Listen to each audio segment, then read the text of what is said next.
Okay, so a quick review of the different periodic trends that we've learned in Chapter 7. Chapter 7 was a shorter chapter, and so we can basically go over it in its entirety, at least with a quick overview in one video. So we learned about atomic size. Atomic size increases as you go down the periodic table.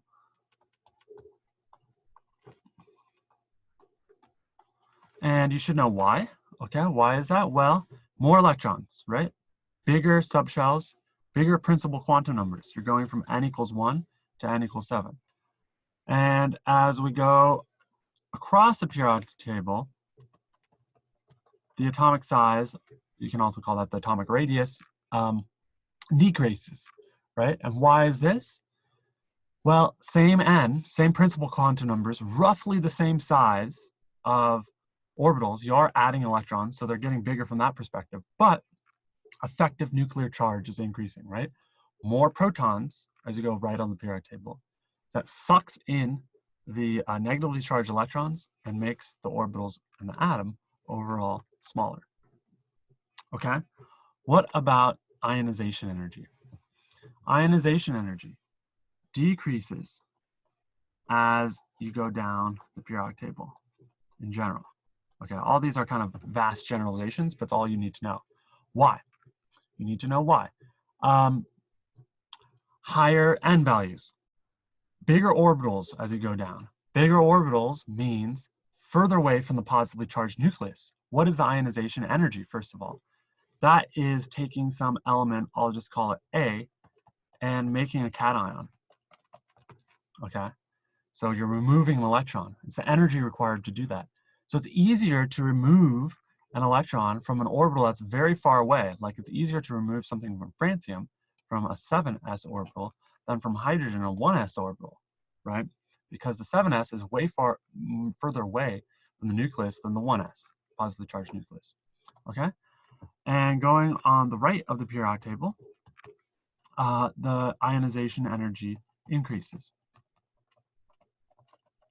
Why is this? Well, intuitively, this kind of makes sense, right? Metals, we know, like to make cations. Non-metals don't. And why is that? Well, they want to be like noble gases, right? And so,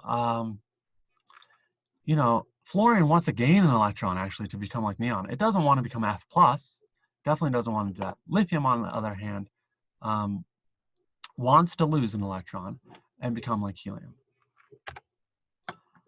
Electron affinity. It's sort of the opposite of ionization energy. Now you're measuring the energy of some element and how much energy change there is when you make an anion.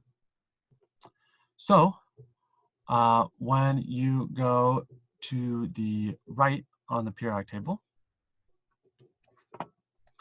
right, that electron affinity is going to increase for just the reasons that we just talked about, okay? Okay, and then lastly, we're talking about electronegativity. This is probably the most important of the trends, and definitely something you want to understand. So as you go to the right, this increases, and as you go down, this decreases. And we said that, you know, francium is the least electronegative, fluorine is the most electronegative element. What is electronegativity? It is basically in a bond. Who's going to win the tug of war? Who wants the atom the most, the electron the most?